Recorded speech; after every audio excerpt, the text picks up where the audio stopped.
It's getting hard to find a beer can like this in California. Most of them are the flip-top variety. Now, most people would regard the flip-top as progress, but there's one man in San Diego who doesn't.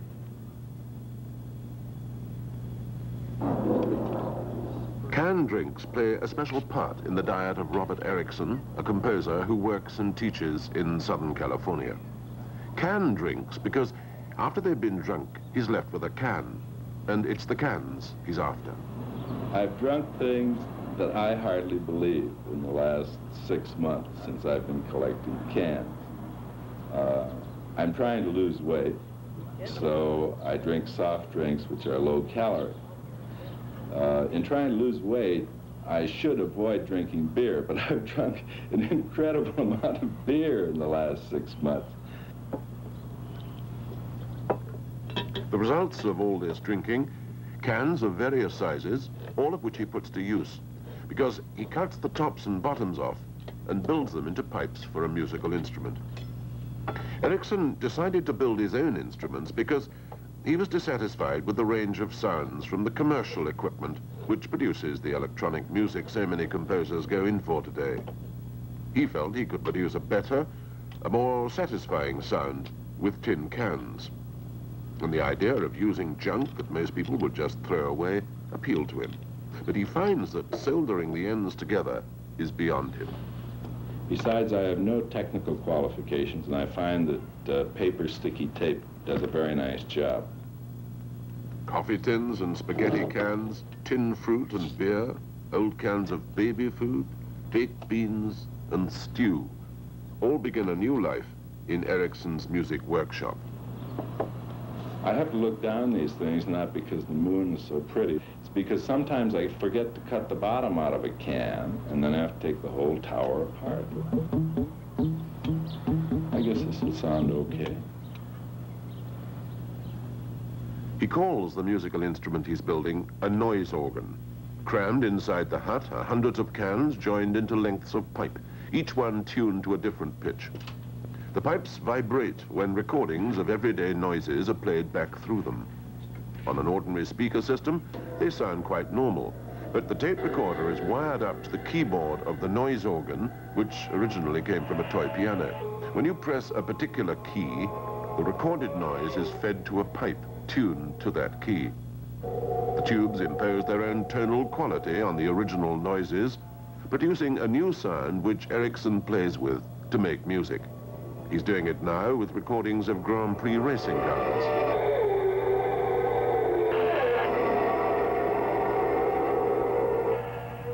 The Doppler effect on the tape recording, the changing note of a car speeding away, is emphasized on the organ.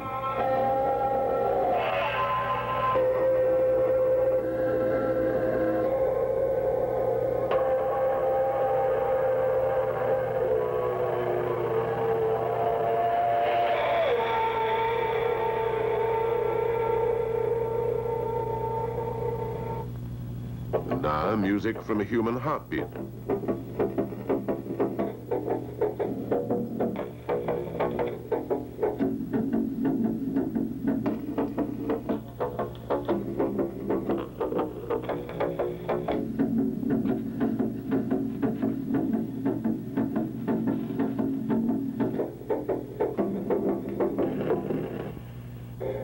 Niagara Falls, 180 million gallons of water an hour poured through a tin can.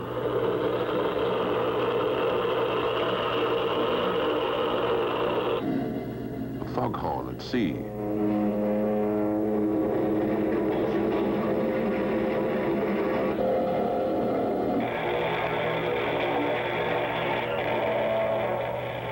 Even the scream of a passenger jet is music on the noise organ.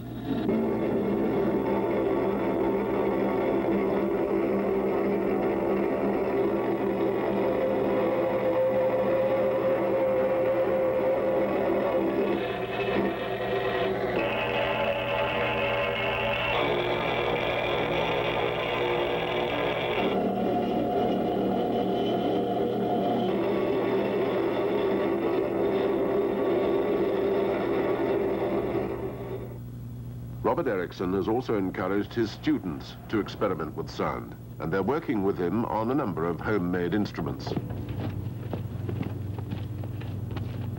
A trained musician's ear and whatever materials may come to hand produce this, a row of brass rods which vibrate when rubbed with a waxy glove. It may have been done before. They make no claims to originality.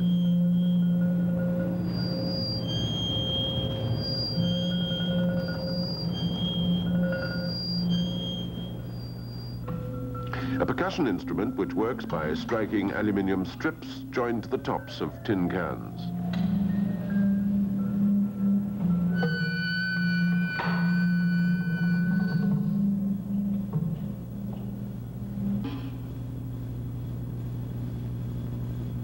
A set of chimes made from Italian marble, the same marble as sculptors use.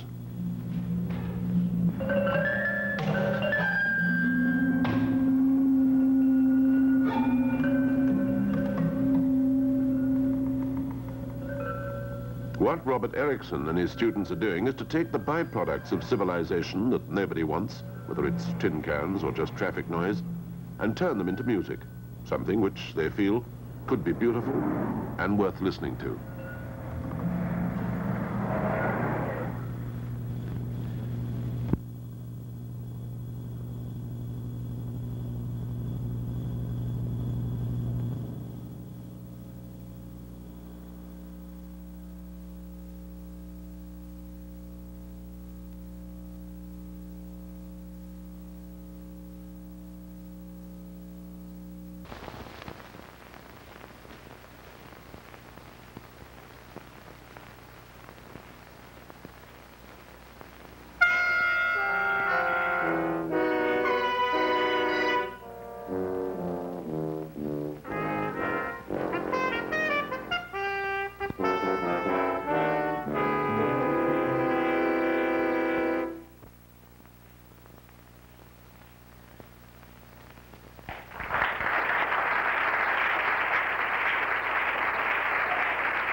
Our first performance is an interesting and a sort of a trying time for a composer. I'd probably have to say I was feeling relief, happiness. We made it. It came off. It worked.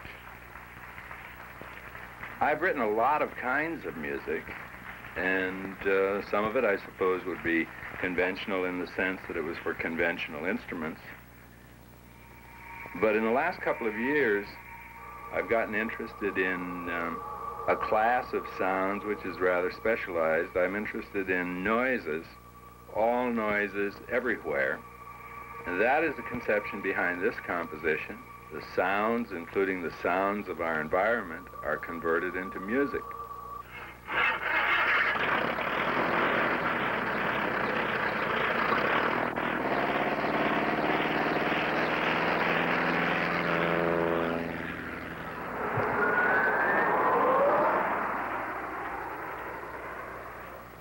I got started on this making music out of tape-recorded sounds, and I just didn't believe it. I thought, what in heaven's name are you doodling around with?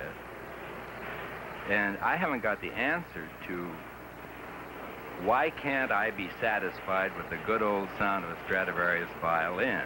And why do I go lusting after these air sounds such as those created by jets, air going past singing telephone wires, air going past all kinds of things, maybe a glider. Now, some people might say all sounds are equally interesting, and maybe that's true. I'm interested in practically everything I hear. And in a sense, the environment then becomes a possible orchestra.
started out coming out here looking for hums, and I discovered that hums are here all right, but there's a lot of other richer stuff than hums.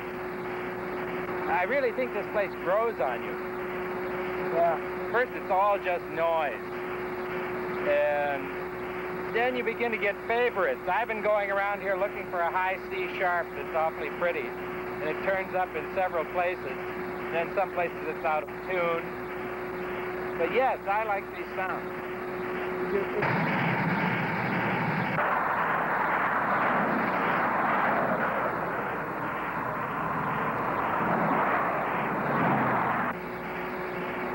It's just incredible. You wouldn't believe it. It's pretty heavenly.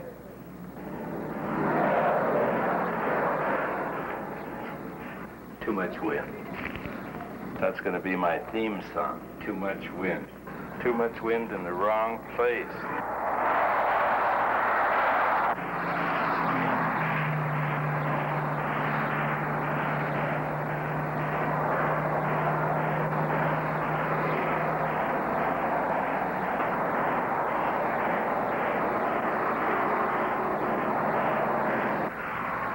I'm trying to get them to go by whump, whump, whump, and I'm not having much luck. If I tap this, I get a sound like a pizzicato violin string or something like that, and maybe I can use it.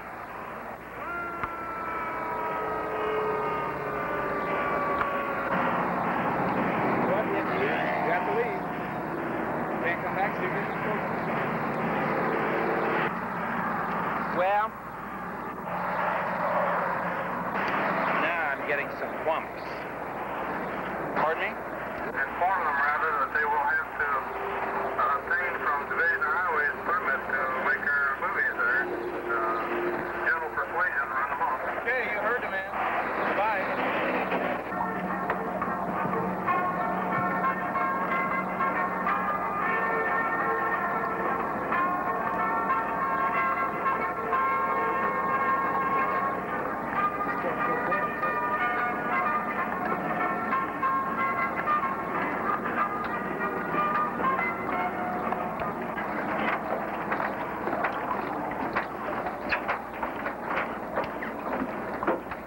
What's happening now is I just begin to work on this stuff. I'm thinking flutes all the time, although these flutes are great, big, environmental civilization flutes.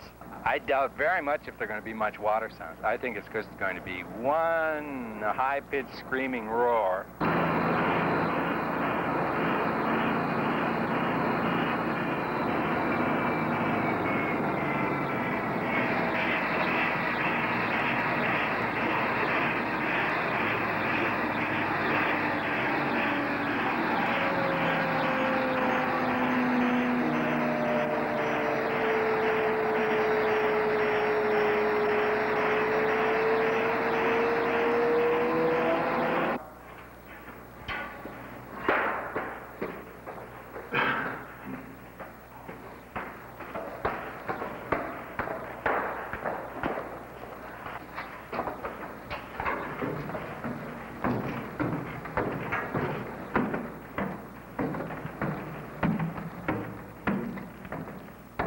Bells are a special love of mine, and what I want is to get near some really big bells.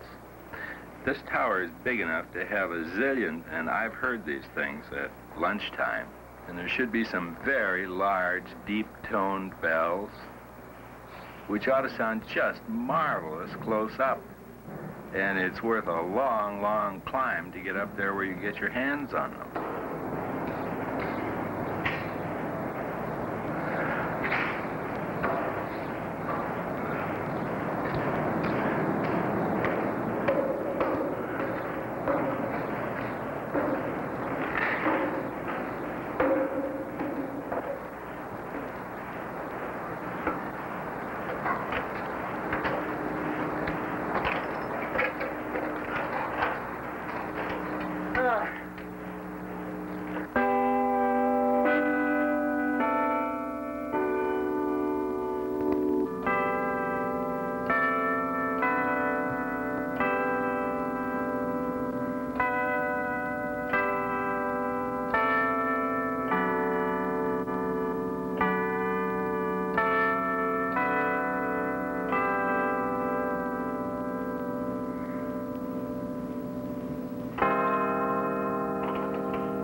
there were real bells here. Like, there's supposed to be bells weighing 30 tons.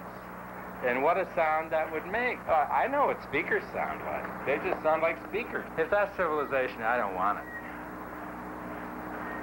Anybody's going to do any faking is going to be the composer, not these two. I'm desolated, man.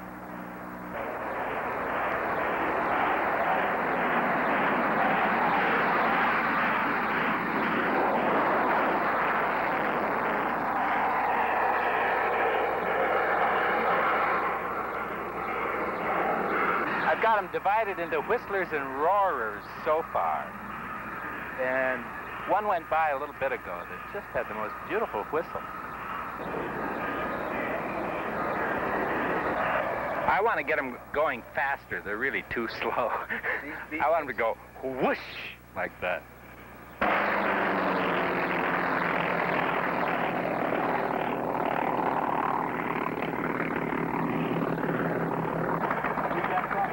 Oh, yeah.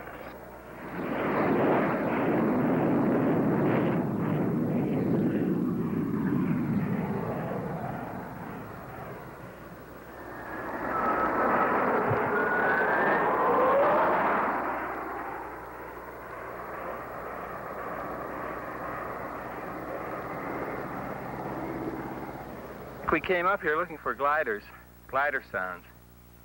And we came up here and we found civilization is not very far away. It's just noisy up here. You know, you have dreams. You think, well, we'll go up to the top of the mountain. It's going to be so quiet up there. You can hear every snap, crackle, pop. Well, we hear every snap, crackle, pop, and then there's freeway noise behind it. It's not very loud. It's just enough to annoy you. No, I was just thinking that the sound that we're hearing is something like the smog that we're looking through. There's nothing wrong with the smog. Maybe it's beautiful in its own right. Except that sometimes you would just like to look without it being there. Maybe that's the story of modern life. Just everything is against that noise background. We have to become connoisseurs of noise, artists of noise. If we can't escape it, we have to do something with it. That's what I'm trying to do, hopefully. Maybe we couldn't stand quiet. Maybe we're all just so new generation that noise is our thing. It better be.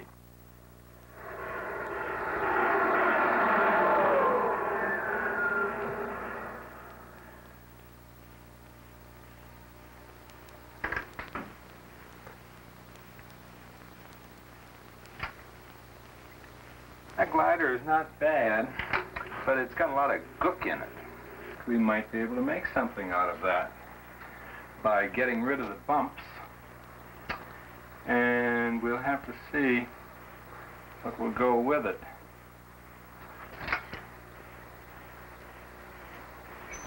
These high sounds are the stroked rod sounds which have been mixed together, a lot of them. Now I'll put the glider with it and see if we get anything.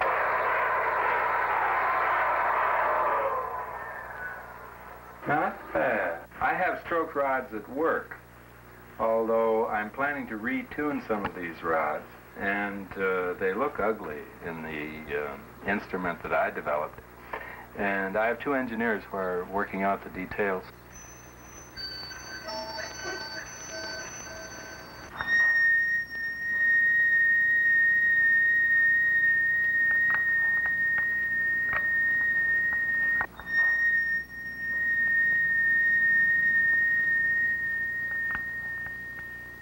A solution to the problem of an instability in these rods.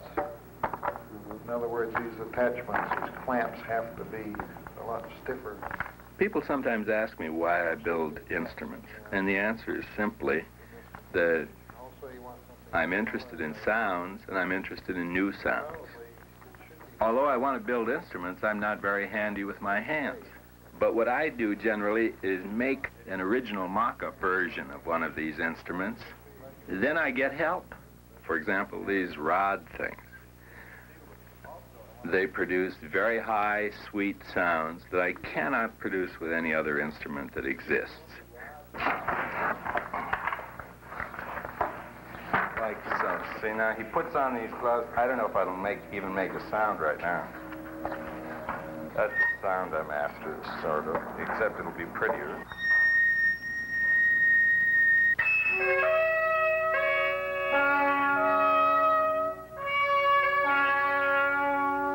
And there's a very pedal G flat.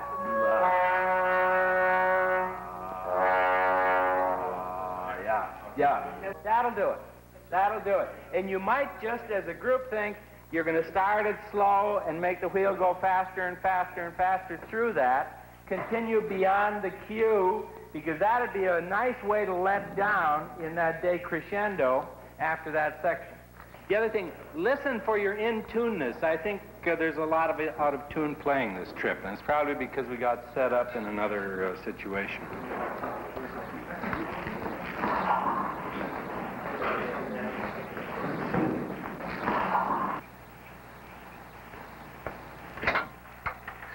What I am doing here now is the final process of getting the tape ready, which the players will play with.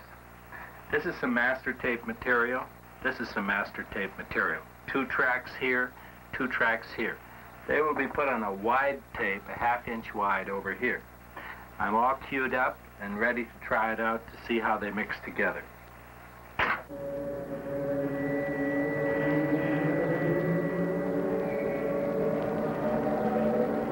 Coming up on 410. That's our bottom. The first problem for the musicians is to become familiar with the sounds on the tape. Then they will begin experimenting. So what the musicians are doing, according to directions which are given on the score, they are improvising. They don't improvise tunes. What they are improvising actually is tone color. Notice that you have to overplay 330 because there's not that much on the interjection. And this is a place where we always fall apart.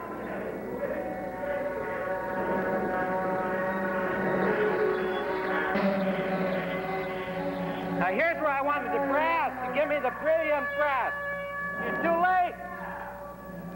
I didn't get anything from the trombone. They were going to kill me there. I warned you.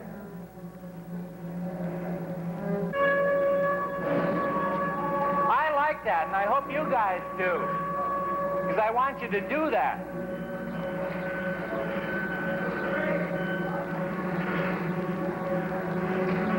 And I think we're on the track. I think the finale is going to work out fine. I think the sounds are good. It doesn't sound as much out of tune when we play it back as when I listen to it actually. They'll play better when they have an audience. They'll just rise to the occasion. They'll rise to the occasion if we're lucky, because sometimes you leave it in the barn. But this is a very seasoned group of players, and they know enough to save something for the performance.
Thank you.